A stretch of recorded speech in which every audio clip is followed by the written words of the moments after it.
निर्भीड बातम्या, जनसामान्यांचं प्रतिबिंब, बातमीचा अचूक वेध म्हणजेच PBS न्यूज। जनसामान्यांच्या प्रश्नांना वाचा फोडणारं एकमेव न्यूज चॅनल। अचूक बातमीसाठी सबस्क्राइब करा।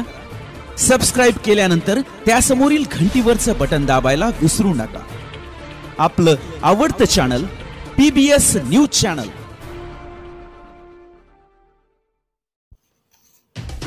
कल्याणराव काळेंच्या भाजपा प्रवेशाने माढा मतदारसंघ हादरला।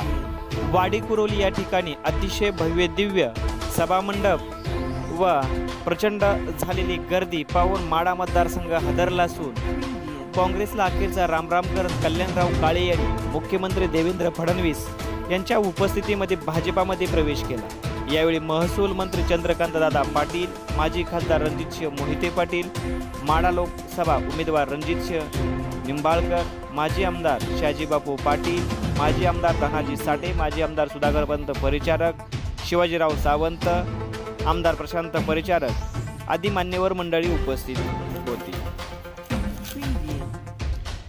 यावेळी कल्याणराव काळे यांच्या समर्थकांनी कल्याणराव काळे यांच्या पक्ष प्रवेशासाठी जोरदार तयारी केली होती। अतिशय नियोजन व शिस्तबद्ध यंत्रणा या ठिकाणी पाहायला मिळाली। कल्याणराव काळे यांनी काँग्रेसला हादरातील भाजपमध्ये प्रवेश केला, त्यामुळे माढा मतदारसंघ हादरला असून कल्याणराव काळे यांनी प्रचंड जनसमुदाय जमा केला होता। विशेष म्हणजे या कार्यक्रमाला शेतकरी बांधव मोठ्या संख्येने उपस्थित होते। कल्याणराव काळे यांच्या पक्ष प्रवेशाने भाजपचे उमेदवार रणजितसिंह नाईक निंबाळकर यांची ताकद वाढली असून मतदारसंघाची समीकरणे झपाट्याने बदलत आहे। त्यामुळे उमेदवार निंबाळकर समर्थकांमध्ये प्रचंड उत्साह पाहायला मिळत आहे। PBS न्यूज करता विजयकुमार चव्हाण।